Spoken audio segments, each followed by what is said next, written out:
Hello students, today the topic of our lesson is the naming of cats part 1. Today we will discuss about the poet. We would read the poem, there would be words meanings and the summary of the poem.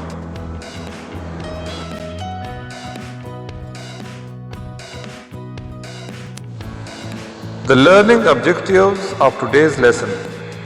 The students will be able to know about the poet, read the poem correctly, explain the difficult words, summarize the poem.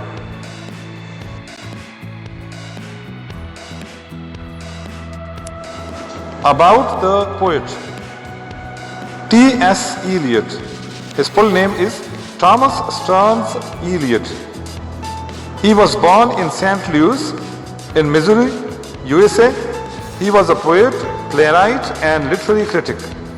His writing was usually very complex and his long poems had many references to historical and mythological people and incidents.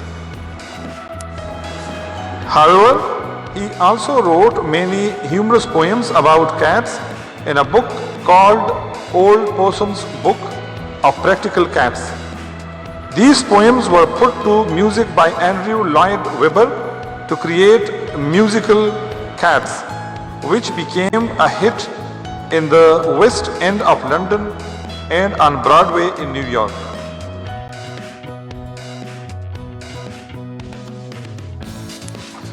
Now the reading of this poem, The Naming of Cats.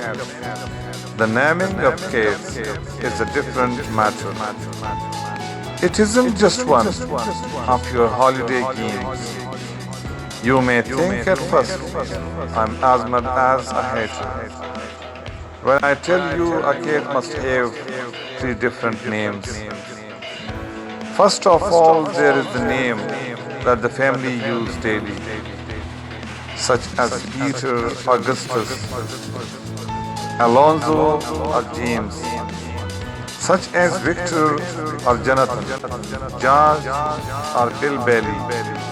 All of them sensible, everyday names. There are fancier names if you think they sound sweeter.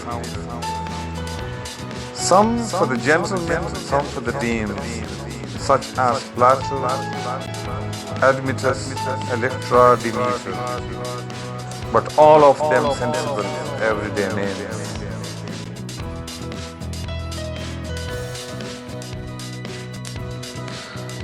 But I tell you, a cat needs a name that's particular, a name that's peculiar and more dignified. Else, how can he keep up his tail perpendicular, or spread out his whiskers, or cherish his pride? Of names of this kind, I can give you a quorum, such as Moncostrap, Vasco or Coricopet, such as Bombellurina or else Jellilorum, names that never belong to more than one cat. But above and beyond, there is still one name left over, and that's the name that you will never guess. The name that no human research can discover, or the cat himself knows and will never confess.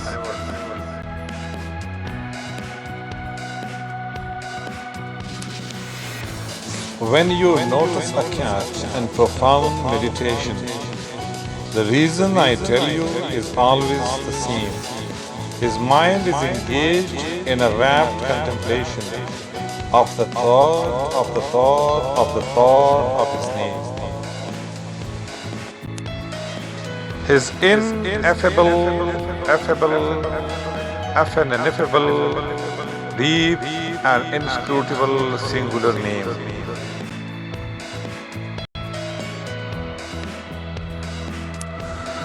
The summary of the poem, The Naming of Cats. The Naming of Cats is a humorous and interesting poem written by T.S. Eliot.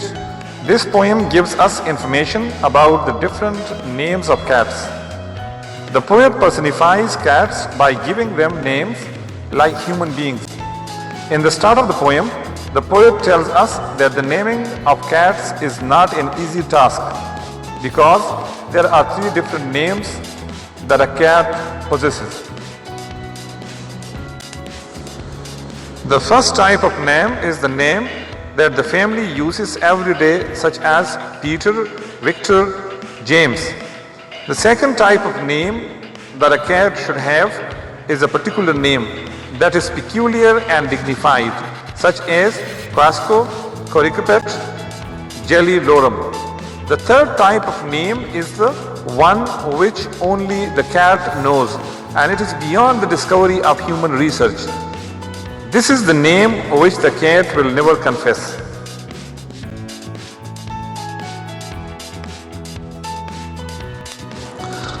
Now, words' meanings. The first word is matter. Matter means task, situation, event, or affair. Second, holiday games. It means here child's play, a very easy task. Admetus, Electra, Demeter. These are all Greek mythological characters, names. Whisker. Whisker means the long, stiff hairs that grow on a cat's or tiger's or panther's face. Cherish. Cherish means to hold dear, to treat with affection. Contemplation. Contemplation means thoughtful observation or study. Dignified. It means worthy of respect. Guess. Guess means to give no sure opinion about something. Affable. Affable means capable of being expressed in words.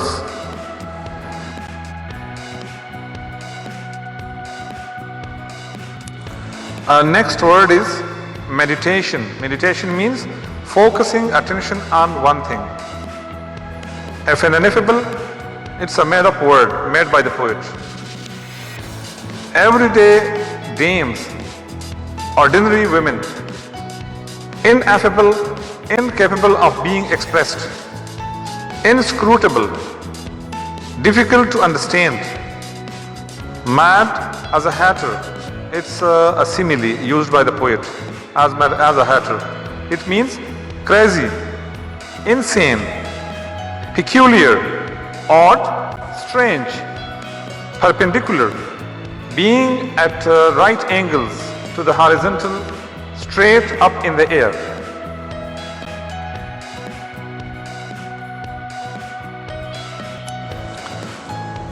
The next word is Plato. Plato, the name of a Greek philosopher.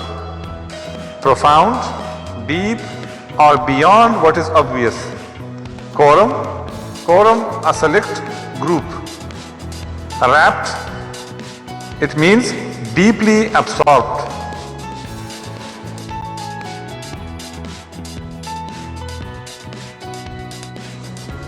This is the end of the lesson. In the next lesson, we will discuss explanation and paraphrasing of the poem. Thank you very much. Take care. Goodbye.